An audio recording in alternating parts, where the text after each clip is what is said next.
What's for dinner? Oh, Alf, you just had lunch. Your dinners highlight my day, Kate. But then again, I have no life. Ha! I kill me. That's what a furry, cat-eating alien said every week from 1986 to 1990. And somehow, America couldn't get enough of it.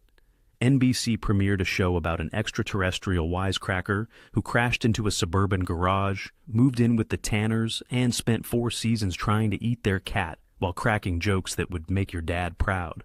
No heartwarming lessons, no special effects that didn't involve trapdoors and 3 guys under a stage. Just a puppet with an attitude and a family that probably wished they'd called Animal Control instead. Welcome to Alf, the show that proved you could build a hit sitcom around a character who literally couldn't leave the house, drank beer with children in the pilot, and made NBC executives sweat every time a kid with a microwave watched an episode.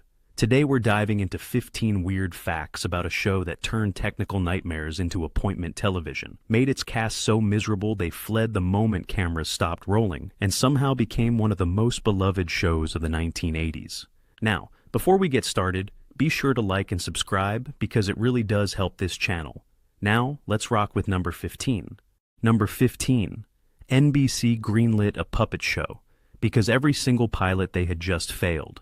When Paul Fusco walked into NBC President Brandon Tartikoff's office in 1986, carrying a brown garbage bag with a puppet inside, he was walking into the aftermath of the most spectacular failure in network television history. NBC had just wrapped the 1983 to 84 season, and they'd managed to do something no network had ever done before or since. All 9 of their pilots failed. Every single one. Including Manimal, a show about a guy who could turn into animals. So when Fusco pulled Alf out of that garbage bag and started doing his shtick, the executives didn't see a primetime puppet show. They saw their last chance to prove to their new corporate parents at General Electric that somebody at NBC still knew how to pick a winner. Desperation has a funny way of making terrible ideas sound brilliant. Producer Bernie Brillstein, who managed Jim Henson himself and considered Henson the best puppeteer in the business, initially wanted nothing to do with Fusco's fuzzy alien. But once he saw the character in action, even Brillstein had to admit the thing was funny. NBC greenlit the show, and Alf premiered on September 22, 1986, opposite MacGyver and Kate and Allie. Hey, hold it! Flag on the play! You're paying these people? I'll do it! It finished the season ranked number 28. Not bad for a show that NBC only commissioned, because literally everything else they touched turned to garbage. Number 14. The set was built, 4 feet off the ground, with trapdoors everywhere. Building the entire set on a platform raised 4 feet off the ground, then cutting trapdoors into the floor at random intervals so your lead actor can pop up anywhere he wants. That's what the ALF production team did, and it turned every single take into a game of don't fall into the abyss. Paul Fusco operated all from below the set, which meant the floor was essentially Swiss cheese. Trapdoors had to open and close multiple times during a scene, and they had to reset perfectly, or someone was going to break an ankle. The cast had to memorize where every hole was located and navigate around them while delivering their lines, hitting their marks, and pretending to interact naturally with a puppet that may or may not pop up in the right spot. One trapdoor malfunction could stop production for an hour. Multiple malfunctions could stretch a scene that should take 20 minutes into a half-day nightmare. Anne Shadeen later said a 30-minute episode took 20 to 25 hours to shoot. Most sitcoms at the time could knock out an episode in 4 to 6 hours with a live audience. But I've got an instinctive rapport with kids. It's a gift that all Melmacians share. Alf took 4 times as long with no audience because nobody could see the puppet secrets. The cast was basically performing a high-wire act over a pit of holes while a furry brown puppet got all the funny lines. Number 13, Max Wright attacked the puppet and screamed, "We're all puppets." By the 4th season, Max Wright had completely lost it. According to multiple sources, including comedian Artie Langs, who later worked with Wright on The Norm Show, Wright became so frustrated during one particularly brutal shoot that he physically attacked the Alf puppet. Not just grabbed it, attacked it, full-on crazed assault while screaming at the top of his lungs, "Put us all on sticks, we're all puppets." A classically trained theater actor had been driven to the point where he was wrestling a furry puppet while having an existential crisis about the nature of performance art. The producers had to pull him off. Pull a grown man off a puppet. And here's what makes this story perfect. My, you are blessed, aren't you? As passionate as your argument sounds, Alf, the answer's still no. Despite Wright's complete mental breakdown, despite his later admission that he was hugely eager to have it over with, Alf was wonderful. Audiences loved it. The chemistry between Wright's bitter, put-upon father and the wisecracking alien was comedy gold. Wright eventually told People magazine, "It doesn't matter what I felt or what the days were like. Alf brought people a lot of joy." But on that last night of filming, Wright didn't stick around. The moment they wrapped the final take, he walked straight to his dressing room, grabbed his bags, went to his car, and disappeared. No goodbyes, no rap party, just gone. Number 12. One of the writers was a heroin addict, writing while high. Jerry Stahl, who would later become famous for his memoir, Permanent Midnight, was working on Alf while struggling with severe substance abuse. We're talking about a guy making $5,000 a week, writing family-friendly sitcom scripts while spending $6,000 a week on his addiction. Stahl wrote for several major shows in the late 80s, including Moonlighting and 30-something. But Alf held a special place in his chaotic career. In one episode Stahl wrote called La Cucaracha, a giant cockroach crawls out of a bag of food from Alf's spaceship. According to other writers, we can figure out where that one came from. The best part? Nobody really noticed or cared as long as he kept turning in scripts. Hollywood in the 80s had a pretty high tolerance for writers with chemical dependencies, especially if they were productive. Stahl eventually got clean and wrote Permanent Midnight about the whole experience. The book was adapted into a 1998 film starring Ben Stiller, where the Alf-like show is renamed Mr. Chompers.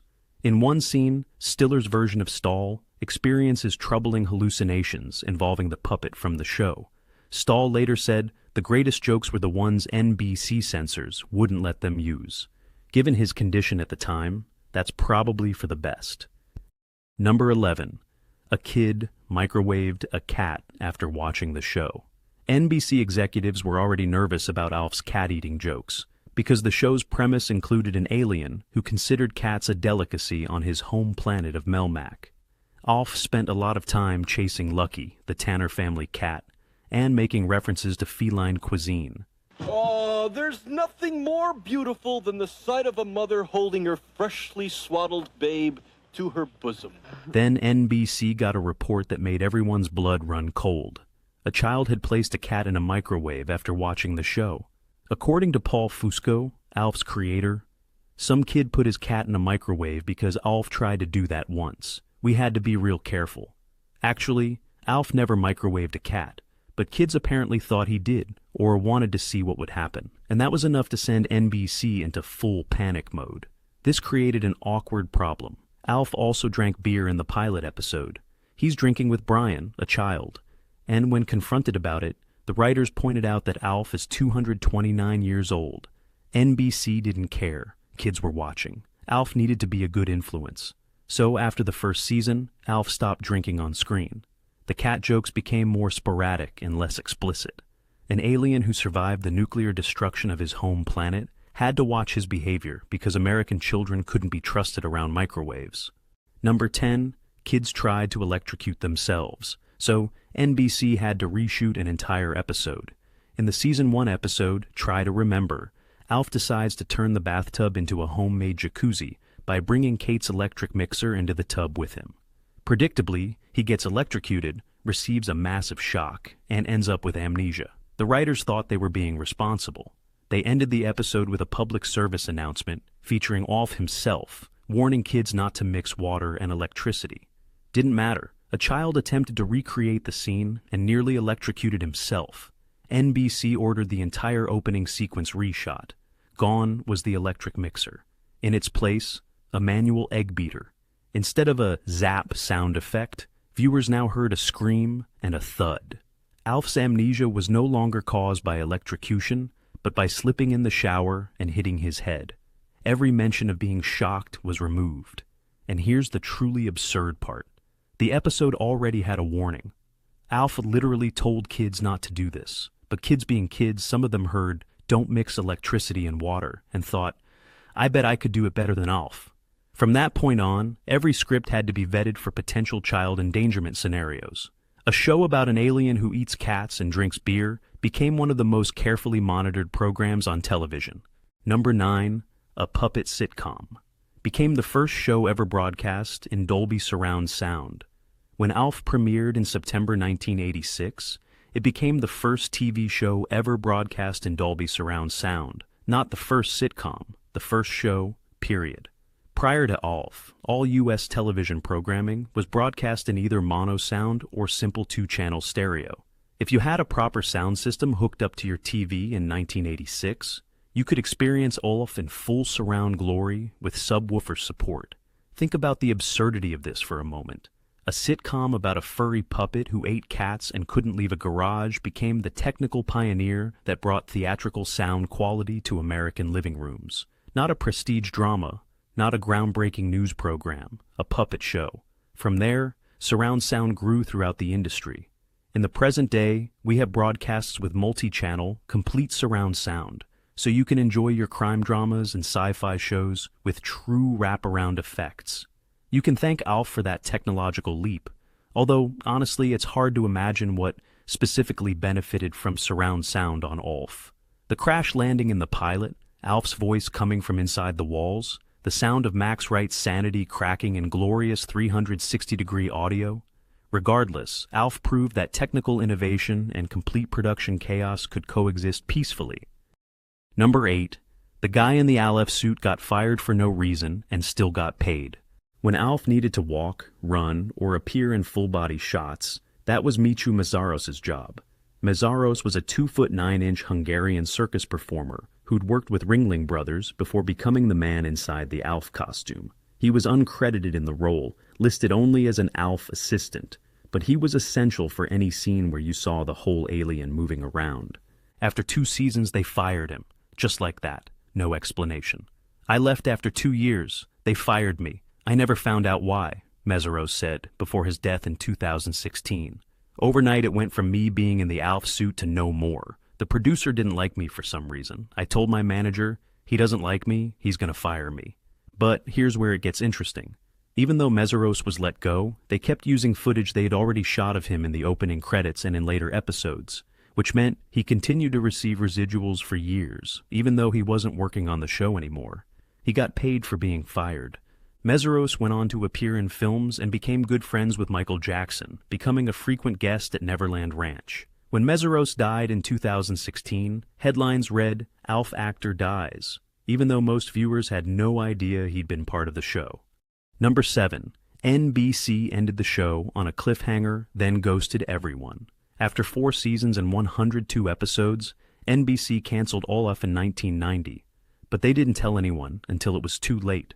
The series finale ended with Alf making contact with other survivors from Melmac, who were coming to rescue him. He says goodbye to the Tanners, walks outside to meet the rescue ship, and instead gets captured by the alien task force. The episode ends with Alf being surrounded by military personnel, about to be taken away for experimentation, to be continued. Except it wasn't. NBC pulled the plug without giving the writers a chance to wrap up the story. Paul Fusco and Tom Patchett had been told they'd get at least 1 more episode to resolve the cliffhanger. NBC even suggested they might get a full 5th season or a TV movie. None of that happened. Max Wright found out the show was over while he was on vacation. A couple sitting near him at breakfast mentioned they had read Alf had been canceled. That's how the star of the show learned his job was done, from strangers at a restaurant. The cliffhanger sat unresolved for 6 years, while NBC executives slept soundly. Finally, in 1996, ABC produced a TV movie called Project Alf that picked up where the series left off. There was just one problem. Number 6. The reunion movie had 0 Tanners because nobody wanted to come back. When Project Alf finally aired on ABC in February 1996, 6 years after the series ended, fans were excited to see what happened to their favorite alien and the family that had hidden him. None of the original cast appeared in the movie. Not Max Wright, not Anne Shadeen, not Andrea Elson or Benji Gregory. The Tanners were written out with a single line explaining they'd been placed in the Witness Protection Program and relocated to Iceland.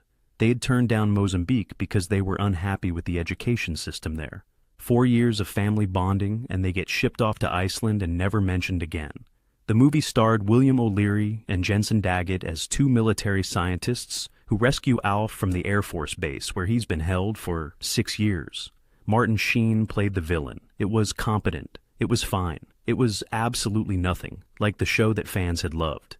Reviewers and fans universally agreed that without the Tanners, the movie felt hollow.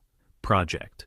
Alf was supposed to give fans closure. Instead, it gave them a generic 90s TV movie with Alf cracking jokes at people they'd never met before.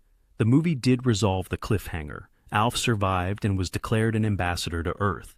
But nobody cared about Alf the ambassador. They cared about Alf the family member, and that family was in Iceland. Now I have a quick question. If you could bring back any 80s sitcom for one more season, which would it be? Alf, Perfect Strangers, Small Wonder, and hey, if you're enjoying this trip back to the golden age of puppets and trapdoors, tap that like button and subscribe. Now, let's get back to Melmac with number 5. Number 5. The teenage daughter developed bulimia.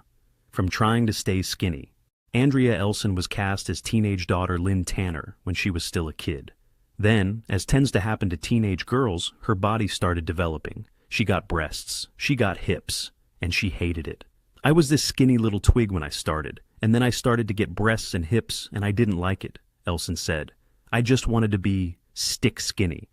By the second season, Elson had developed bulimia. She was purging, restricting, and spiraling into a full eating disorder while filming a family sitcom about an alien who ate cats. The pressure to maintain a certain look, combined with the already intense stress of working 25-hour days on a show where everyone was miserable, pushed her into dangerous territory. After the show ended in 1990, Elson became obsessed with exercise.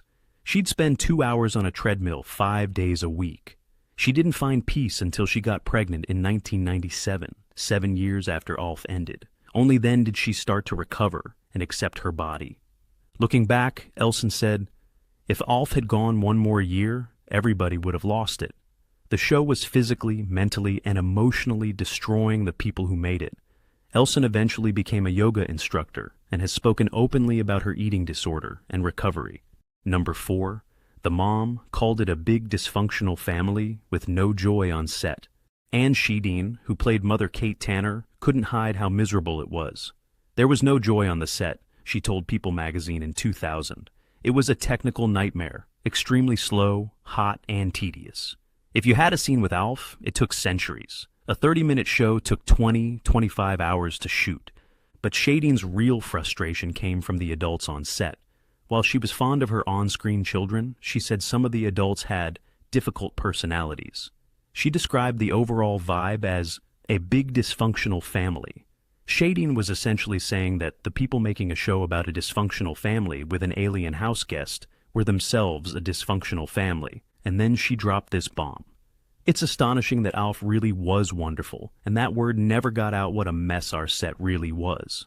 For 4 years, from 1986 to 1990, the cast and crew maintained a perfect facade. Nobody talked to the press. Nobody leaked stories about the fights, the tension, or the mental breakdowns. The show went out every week, audiences loved it, and behind the scenes, it was complete chaos. It wasn't until a decade later that the truth started coming out. Alf was wonderful. The people who made it were miserable. Both things can be true. Number 3, they created a backup alien called Ralph just for rehearsals. To avoid wear and tear on the main ALF puppet, which was expensive and time-consuming to repair or replace, the crew used a backup rehearsal puppet. They called it R-Alf, which stood for Rehearsal Alien Life Form. R-Alfie was a cheaper, cruder version of the real thing. He looked rough. He was battered from being thrown around during rehearsals. Sometimes Paul Fusco didn't even use R-Alf during rehearsals. He'd just substitute his hand. The actors would spend hours rehearsing scenes, with a guy's hand sticking up through the floor, pretending to be an alien. Then when it was time to actually film, the real Alf would appear, and they'd have to do it all over again. This meant the cast was essentially performing every scene twice, once with Ari Alf or a hand, working out the technical details and figuring out where everyone needed to stand to avoid falling through the trap doors. then again with the real puppet, hoping everything they'd just rehearsed would actually work when it mattered. The existence of Rolf is somehow both practical and completely ridiculous. Rolf never got screen credit. He was the stunt double nobody saw, the rehearsal stand-in who made the magic possible by being thoroughly unmagical. Somewhere in a storage unit, Rolf probably still exists, a battered testament to the weird priorities of 1980s sitcom production. The real Alf got all the glory. Rolf did all the work. Number 2, NBC. Admitted canceling the show was a big mistake. After NBC canceled Alf in 1990, the network had time to reflect on their decision. And according to Paul Fusco, they realized they'd made a huge mistake. NBC executive Brandon Tartikoff later told Fusco, "It was a big mistake that we canceled your show. This is the same network that couldn't be bothered to inform the cast before canceling it. The same network that promised a wrap-up episode and then just ghosted everyone." By the time Tartikoff admitted the mistake, it was too late. The cast had scattered, Max Wright had walked off and never looked back. The moment was gone. The ratings tell the story. Alf finished its second season ranked number 5 in the Nielsen ratings, 5th in the entire country. That's a monster hit. Season 3 held steady at number 10. Even Season 4, when the show moved to Saturday nights, television's graveyard shift, it was still pulling respectable numbers at 39th place. NBC canceled a top 40 show that had been top 5 just 2 years earlier because they wanted to make room for new programming. They gambled that they could do better. They couldn't.